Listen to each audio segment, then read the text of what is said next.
Prevention is better than cure. With this phrase, I want to say that take good care of yourselves, wear mask every time. In your home also use your mask and take balanced diet, take good care of yourselves, drink a lot of water, hydrate yourself to the full. So I wish you and your family members a very good health. Let us discuss the today's topic. We will be starting with chapter number 2 and the name of the chapter is Microorganisms, Friends and Foe. What do you mean by friends? These are beneficial for us. What do you mean by foe? These are enemies for us. These are harmful for us. So in this chapter we will discuss how microorganisms are friends and how they are foe for us. And also with this, we will also discuss about the group of microorganisms. And they are classified into 5 groups: algae, fungi, bacteria, protozoan and viruses. And next part will discuss how they are useful for us, how they are harmful for us, and we have to also cover food preservation in this part. So all of you are requested to take care of yourselves, and with the same wish, let us start this chapter. Thank you. So, starting with bacteria. See, bacteria is also comes in the category of group of microorganisms. Okay, they are extremely small and simplest living organisms. Can you imagine their size? They are so small, that is 0.2 to 100 microns. And you know what is 1 micron equal to? It is 1 upon 1000 millimeters. So can you imagine how fine they are, how small they are? They are single-celled organism, and these are the 4 shapes in which they are found. First shape is bacillus, that is bacilli shape, which is known as rod shaped. Second shape which is given is cocci. Cocci means round in shape. Vibrio, vibrio means comma like shaped. Okay. Spirilla means spiral like shape. So these are the different type of shapes of bacteria in which they are available. If I am talking about bacillus, so which bacteria is found in bacillus shape means of rod type shaped is Escherichia coli, or we can say E. coli also. Next bacteria, if I am talking about spherical bacteria, that is cocci shaped bacteria, it will be Streptococcus pneumoniae.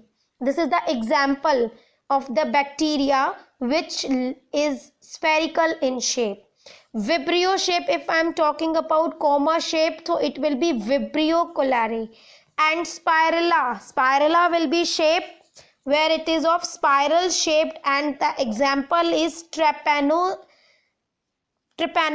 pallidum. So this is the name of the organism which is found in spirilla shape. So if I am talking about the examples, they are Escherichia coli, Streptococcus pneumoniae and Vibrio cholerae. These all are the examples of bacteria, and the bacteria which need oxygen for the growth, that bacteria are known as aerobic bacteria. Aerobic means in presence of air, means the in presence of oxygen. So the bacteria which need oxygen for growth, they are known as aerobic bacteria, and the bacteria which can survive without oxygen, they are known as anaerobic bacteria. And the mode of nutrition is autotrophic or heterotrophic, both. It is surprising for you to know that these bacteria can make their own food also, and they are some bacteria which are saprophytic and parasitic in nature, and they generally reproduce through binary fission. Binary means hota hai 2, and fission means break down. When this bacteria is fully mature, then it is break down into two parts, giving rise to two new bacteria, and this process of reproduction is known as binary fission. So this is all about. So moving on to the next group of microorganisms, that will be algae. So it is a group of simple plants and it means seaweeds. They vary in size, shape and habitat.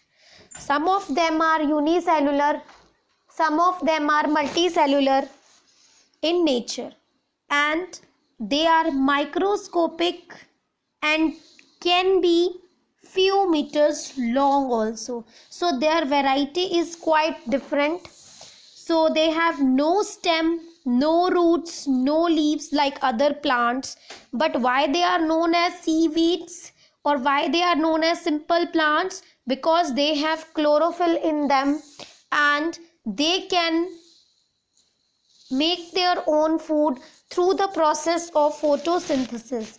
And if we will talk about the examples, their examples are Chlamydomonas, seaweeds, Spirogera and volvox. So these all are the example of algae. So what we have discussed about, that these are simple plants. They are known as seaweeds. They vary in size, shape and habitat. Habitat means the place where they live. And some of them are unicellular, some of them are multicellular. They are known as simple plants because they have chlorophyll and they can prepare their own food, but their body is not differentiated into stem, roots and leaves. Examples are Chlamydomonas, seaweeds, Spirogera and volvox. Moving on to next group of microorganisms, that is fungi. It is a group of diverse organisms. Diverse means different, and they lack chlorophyll. They do not have chlorophyll in them. They are generally grown in dark, warm and moist conditions. Means they need moisture to grow, dark conditions and warm conditions also. So most of them are saprophytes. What do you mean by saprophytes? That feed on dead decaying matter, dead things, which while some of them are parasites, they live on the body of other organisms. They are also unicellular and multicellular. If I am talking about unicellular, the example is yeast, and when we are talking about multicellular, the picture is in front of you, which is mushroom. So if we are talking about the examples of fungi, they are yeast, mold, mushroom and penicillin. So these are all the examples of fungi. Now we are moving on to the next group of organisms, that will be protozoan. So protozoan means first animal. So these are the unicellular microorganisms and they are found in the separate kingdom, means they are classified into different kingdom. Like we have Animalia, we have Plantae, now we have Protista also. They are found in ponds, lakes, rivers, sea and damp soil. And what is the mode of nutrition? They are saprophytic or parasitic. And there is one exception in them, that is Euglena. And this Euglena contains chlorophyll. So it is a protozoan but it contains chlorophyll, hence it is an exception in protozoan category. And other examples of protozoan are amoeba, paramecium, trypanosoma and Euglena. Rest all are saprophytic or parasitic, but only Euglena is the organism, Euglena is the protozoan which is having chlorophyll and it can prepare its own food. So this is about the protozoan. The next category that we will discuss is about viruses.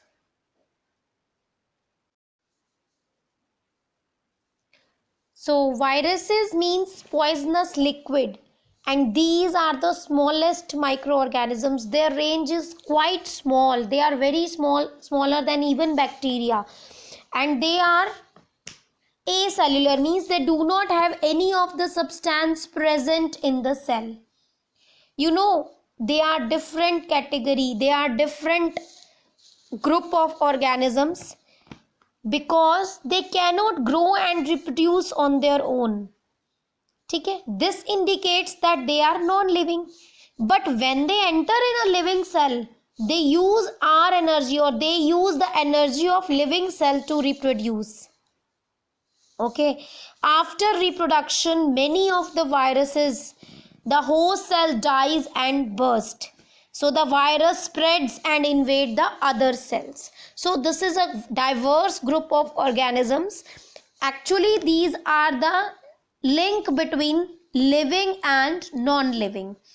And you know, they are acellular and they contain a small nuclei. You can see this diagram. There is a small nuclei which is covered or wrapped in a protein coat. Okay, so this is the diverse or strange group of organisms. These are the connecting link between living and non-living. These cannot grow and reproduce on their own, but when they enter a living cell, they use the energy of living cell for reproduction.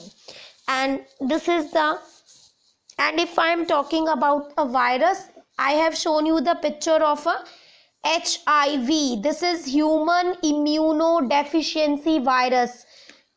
Do you know that this virus is responsible for the deadly disease AIDS? And what is the full form of AIDS? It is acquired immunodeficiency syndrome. And we have many other examples like influenza virus, polio virus, vaccinia virus. So these all are the viruses, and this particular virus is of AIDS. This causes the disease or syndrome which is AIDS, which is acquired immunodeficiency syndrome. Okay, so this is all about the group of organisms. So we have discussed about bacteria, algae, fungi, protozoan, and a very interesting group of organisms called viruses. So thank you all of you, and we will start with the useful microorganisms in the tomorrow's class. Till then, you read this topic carefully. Thank you.